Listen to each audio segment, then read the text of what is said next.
All right, what is up, everybody? Hope you guys are staying safe out there as always. Welcome to the Revin Trading Channel. We are going to look at the markets today. We've definitely had some rough few days, rough few weeks, even a rough month. You can see that the market is down considerably over the last couple days, especially. We did have a close above the midline here, which did signal some upside, but that failed. And so we now have a close below the midline and a test of the support one band. We also have a bit more downside to come as far as the target goes, but not a whole lot lower, just around 106,400. We have almost actually hit that level today. That's the support one band and bounced off of that. So that was a nice little scalp bounce right there.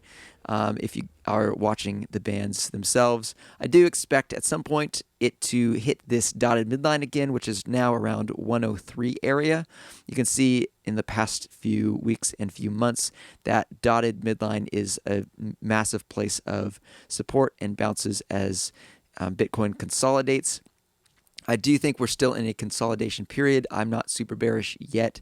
We do see the daily oscillator has crossed to the downside, and it will take a close above 111 to close to the upside. So that is quite a ways away. That's just right below the midline. So I would kind of put the midline as my target for closing to the upside. Over the next few days, I'm sure the midline will come down a bit here on the ribbon, so maybe it will be a bit closer to 111 to turn to the upside.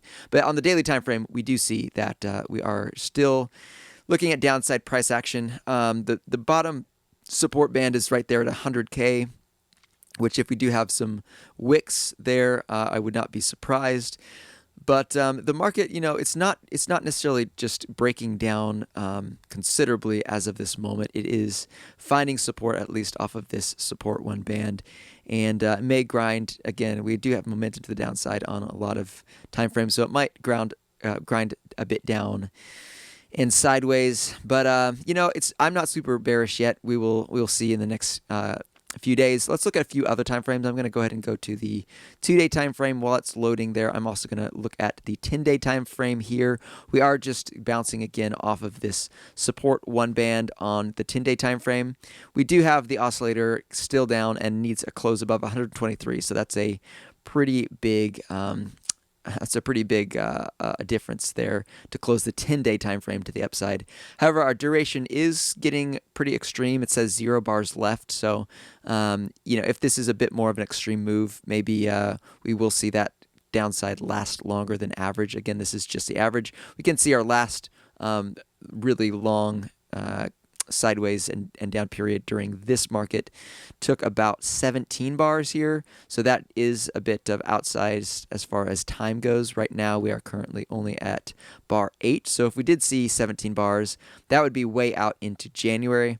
I don't know if I expect it to be quite that long, but I guess if you're looking at worst case scenario, at least I say worst case scenario, that's not a bear market. I do expect it to last between now and January, which, yes, that's quite a big range, but we are on a 10-day time frame to be fair. And we do see also if we are the most bearish but still sideways, we do see the bounces can often come in off this dotted midline. So I wouldn't be super surprised if we got some wicks down into, this is 98K. So again, it's like kind of that 100K area. If we got some wicks down there, maybe even as low as 98. Let's see if we can find a few other examples where it wicked a little bit lower there on consolidation. You can see it wicked just below it. But it's been quite a while before it's actually been lower than that. It was May of 22 before it was much lower than that dotted midline there, and that was in fact a bear market.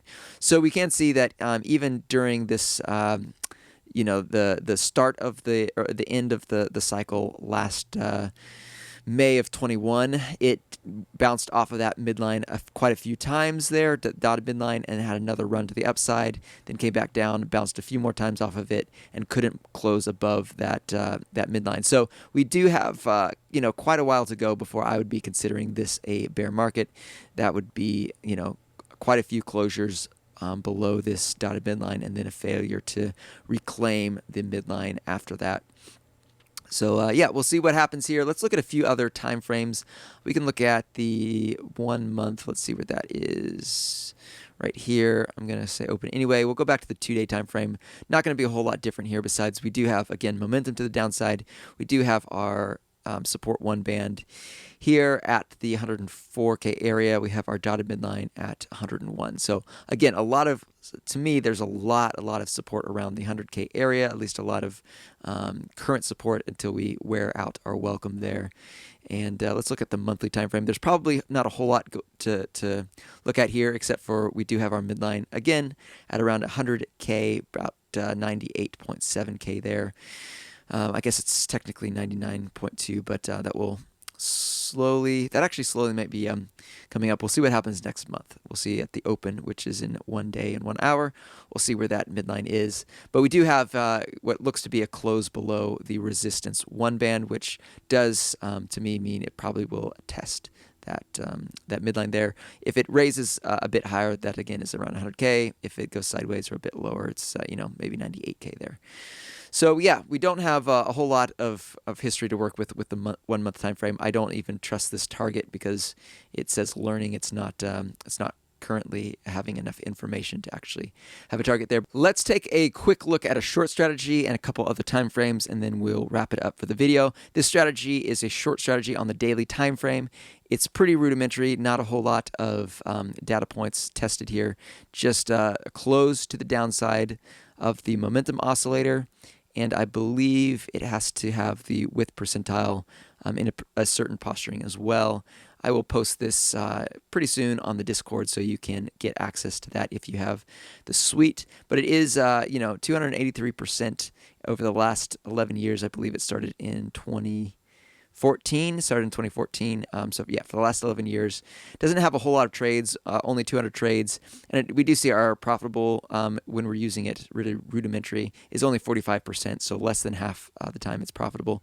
There is a bit of a difference here. You can see the success rate is 75% if you are trading by hand, meaning you are waiting for it to close to the downside, and then you're closing your trade before it crosses the upside. So we can see here, if, for example, this most recent trade, it didn't enter it because the width percentile was not in the right posturing, but it closed to the downside right here on this bar, and it was most profitable a few bars in when the oscillator itself was quite far down, and then when it finally crossed to the upside, it was over here. So it had lost, a good, what would that be, about 6% of the profit you would have been in, because when it closes to the upside, it means there's been some momentum to the upside already. So a lot of these could be a little bit more profitable. This hit its max take profit, so that was at the most profitable place. But even this one here, it was only slightly profitable.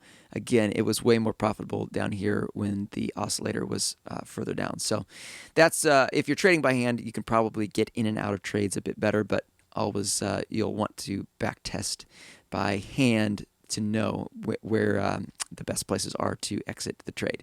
Anyway, all right, let's look at the 5-day time frame here real fast. I believe that is this one over here. Oh, this is a 2-hour. I was going to take a look at this because the 2-hour is really far down, probably almost as far down as we saw it on this massive dump off over here.